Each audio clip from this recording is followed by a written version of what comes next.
ሰላም ሰላም ወደ ቻናላችን ቤተሰቦች እንደምን አላችሁ? ይህ ቡርቃ ቲዩብ ነው። እንኳን ወደ ቻናላችን በሰላም መጣችሁ።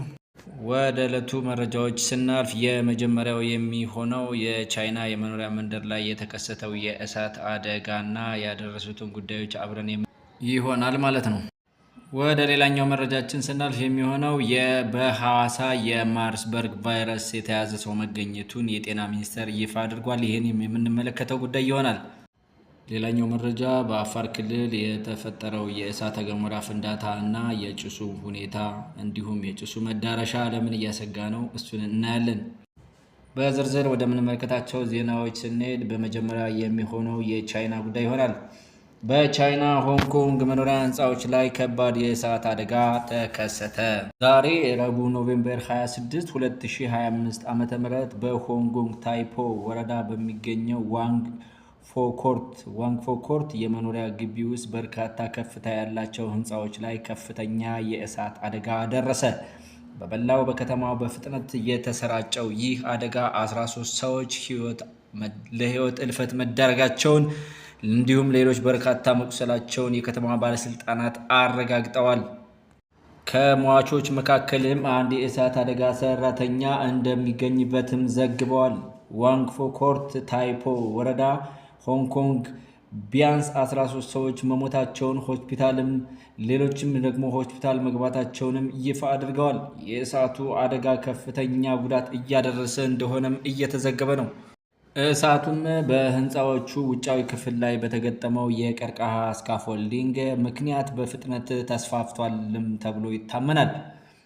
የእሳት አደጋ ቢሮ አደጋውን ከፍተኛ ወደ ሆነው ደረጃ 5ም ከፍ አድርጎታል ብለዋል። ቻይና ለግንባታ እንደሚጠቀሙት የሚታወቀው የቀርከሃ ስካፎልዲንግ በቻይና የተለመደና ዘውትረው የሚጠቀሙት እንደ ስካፎልዲንግ በመሆኑም ተያይዞ የእሳት አደጋውን እንዳባባሰውና ለመቆጣጠርም አስቸጋሪ ወደ ደረጃና እንዲሁም ለመስፋፋት እሳቱም ለመዛመት ቀላል መሆንና በፍጥነት እየተዛመተ የመኖሪያ መንደሮችን ለመቆጣጠርም አስቸጋሪ ወደሆነ ደረጃ እየደረሰ እንደሆነ ይህም ደረጃ 5 ከፍ የሚል የአደጋ ሁኔታ እንደሆነ ተናግረዋል ማለት ነው።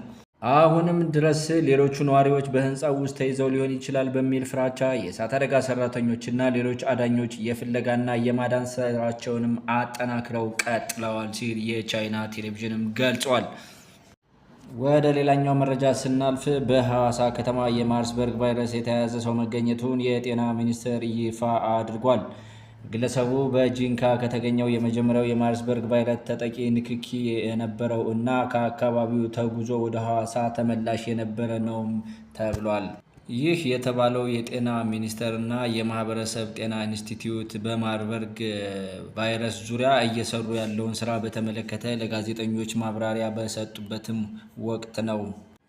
ቫይረሱ ከተከሰተበት ከህዳር 5 እስከ ህዳር 17 ቀን 2017 ዓ.ም ድረስ 73 የላቦራቶሪ ምርመራዎች ተደርገዋል ያሉት ሚኒስትሯ በዚህም 11 ሰዎች በቫይረሱ ተጠቅተዋል፣ 6ቱ ህይወታቸው አልፏል፣ 5ቱ ደግሞ በሕክምና ላይ ናቸው ሲሉም አስረድተዋል። 349 ግለሰቦች ንክኪ ያላቸው በመሆኑ ክትትል እየተደረገ ሲሆን ከዚህም ውስጥ 119ኙ የለይቶ ማቆያ ጊዜያቸው ማጠናቀቃቸውን ሚኒስትሯ ገልጸዋል። ይህ ጉዳይ ቫይረስ ለመቆጣጠር እንዲሁም በበሽታው ላለመያዝ የመተላለፊያ መንገዶችን እና ሊደረጉ የሚገባ ጥንቃቄዎችን ማድረግ ይመከራልም ብለው አሳስበዋል ለማህበረሰቡ።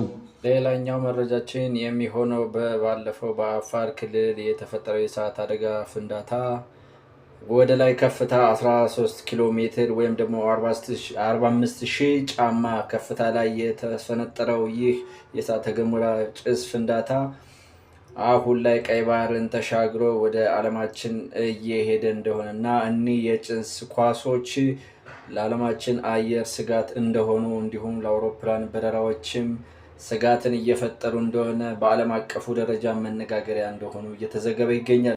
ይህም ክስተት ከ10,000 ዓመታት አንዴ ሊከሰት የሚችል ክስተት ነው ሲሉ የዓለም ሚዲያዎችና የመገናኛ ብዙሃን እየገለጹ ይገኛሉ።